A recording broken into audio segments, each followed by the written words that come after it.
భాస్కర్ని ఇరికిచ్చేందుకోసం తప్పుడు సాక్ష్యాలను క్రియేట్ చేస్తూ ఉన్నారు.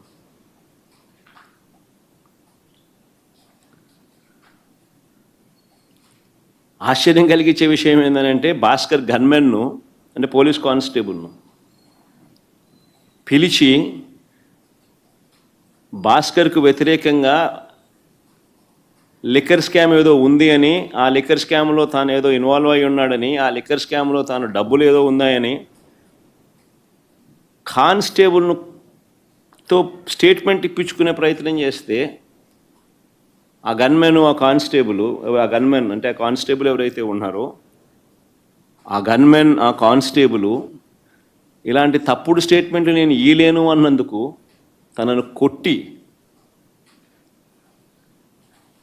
చిత్రహింసలకు లోను చేస్తే ఆ దెబ్బలు తిన్న కానిస్టేబుల్ సిట్టింగ్ కానిస్టేబుల్ డ్యూటీలో ఉన్న సిట్టింగ్ కానిస్టేబుల్ దెబ్బతిన్న కానిస్టేబుల్ ఏకంగా వీడియో తీసి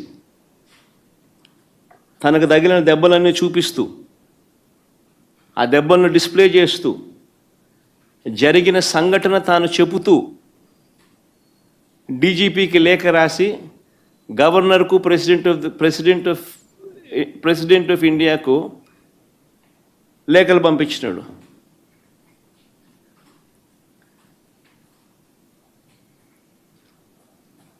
కోర్టులో కేసు వేసినాడు. నిన్న ఆ కేసు హియరింగ్ కూడా వచ్చింది.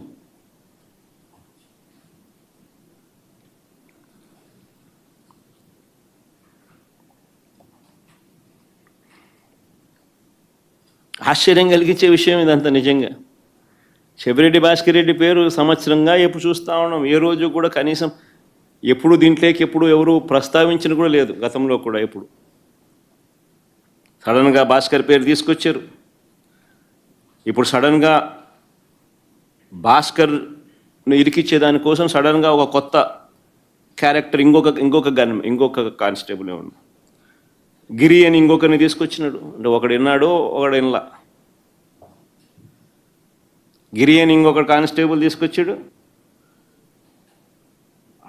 ఆయనతో గిరి అనే వ్యక్తితో భాస్కర్ మాట్లాడినాడు. అంటే ఆబ్వియస్లీ తన దగ్గర ఉన్న గన్మెన్ ఎవడైనా కూడా మాట్లాడతాడు. ఎక్కడికి పోతున్నావు, వస్తున్నావా, ఎక్కడున్నావు, నువ్వు వస్తున్నావా, ఎప్పుడు వస్తున్నావు, ఏం చేస్తున్నావు, నేను ఇక్కడికి పోతున్నావు, నువ్వు ఎక్కడున్నావు, ఏదో మాట్లాడి ఉంటారు.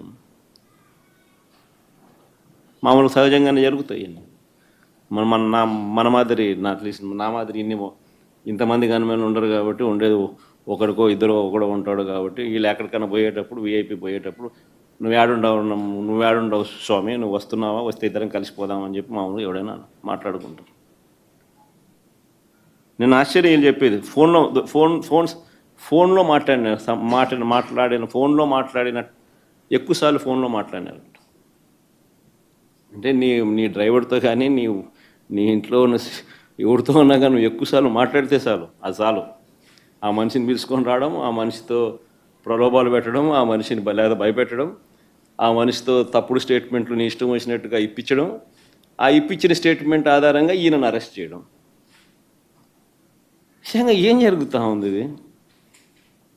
అదే మాదిరిగా ఇప్పించే ప్రయత్నం ఇంకొక కానిస్టేబుల్ మీద కూడా చేస్తే, ఇంకొక కానిస్టేబుల్ ఇష్టపడకపోతే ఆ మనిషిని కొట్టే స్థాయిలోకి వెళ్ళిపోతే ఆ మనిషి ఏకంగా వీడియో తీసి జరిగిందంతా చెప్పి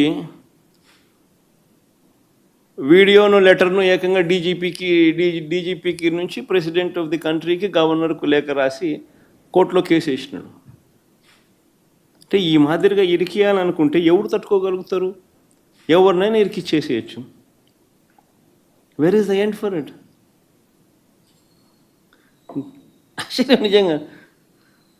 all what you require is an government employee ఎవడన్నా నీ గన్మెన్ ఎవడో ఒకటి పట్టుకుంటే చాలు.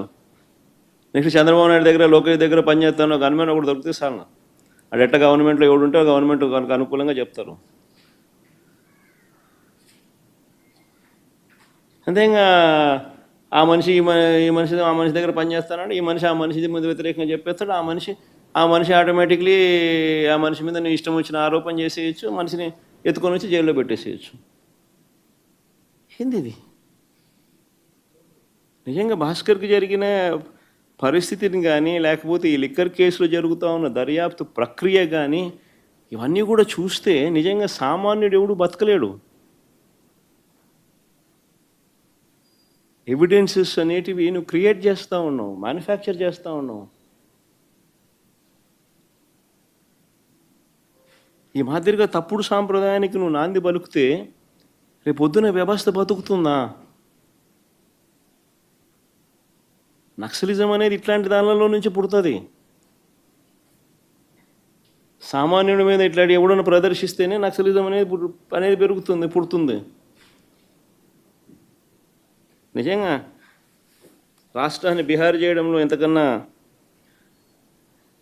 గొప్ప లీడరు, గొప్ప నాయకుడు చంద్రబాబు నాయుడు కన్నా గొప్ప నాయకుడు ఎవడు ఉండడు. చివరికి ఆశ్చర్యం ఏం తెలుసా, భాస్కర్ని ఎందుకు టార్గెట్ అని అంటే చంద్రగిరి చంద్రబాబు గారు సొంత కాన్స్టిట్యున్సీ.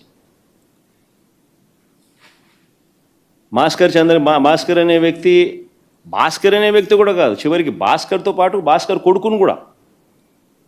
ఆ పిల్లోడు మొన్ననే పాపం చదువులు అయిపోయి చేసుకొని లండన్ నుంచి మొన్న వచ్చినాడు, చిన్నపిల్లోడు. ఆ పిల్లోని కూడా దీంట్లోకి ఇరికిచ్చేసినారు. అంటే చంద్రగిరి కాన్స్టిట్యున్సీలో క్లీన్ ఉండాల, ఆయన సొంత కాన్స్టిట్యున్సీ కాబట్టి. ఏంది ఇది నాకు అర్థం కాదు. సొంత కాన్స్టిట్యున్సీలో గెలవలేని వ్యక్తి ఇక్కడ 17,000తో ఓడిపోతే, చంద్రగిరిలో ప్రజలు తంతే చంద్రబాబు నాయుడిని 17,000తో ఓడిస్తే కుప్పం పోయినాడు. ఇప్పుడు ఆ చంద్రగిరి లాంటి చోట రాజకీయాలు చేయడం కోసం భాస్కర్ కొడుకును ఇటోళ్ళందరినీ ఎలిమినేట్ చేయాలని చెప్పి, తప్పించేయాలని చెప్పి. ఏంది ఇది రాజకీయాలు?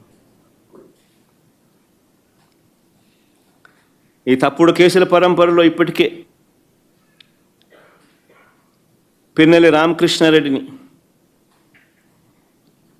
మాచర్ల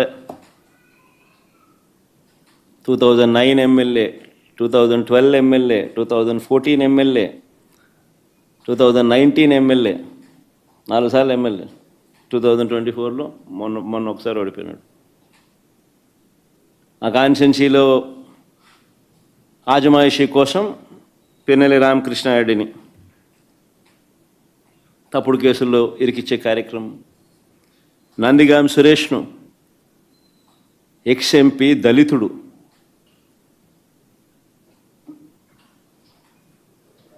రెండుసార్లు జైల్లో పెడుతున్నాడు. ఒకసారి జైల్లో పెడితే 4 రోజులు జైల్లో పెడితే సుప్రీంకోర్టు దాకా కూడా పోయినాం. కింద మీద పడి ఎట్లనో తనను విడిపించుకొని వచ్చినాం. బెయిల్ తీసుకొస్తే మళ్ళా అరెస్ట్. ఇప్పుడు మళ్ళా దాదాపుగా 3 వారాల నుంచి జైల్లో ఉన్నాడు. సురేష్ భార్య, ఆవిడ మీద కూడా కేసులు. వల్లభనేని వంశీ దాదాపుగా 2 నెలలు దాటింది. ఒక కేసు అయిపోతానే మళ్ళీ ఇంకొక కేసు, ఒక కేసులో బెయిల్ వస్తూనే మళ్ళీ ఇంకొక కేసు. ఇప్పుడు 11 కేసులు అయినట్టున్నాయి. జోగి రమేష్ కొడుకును,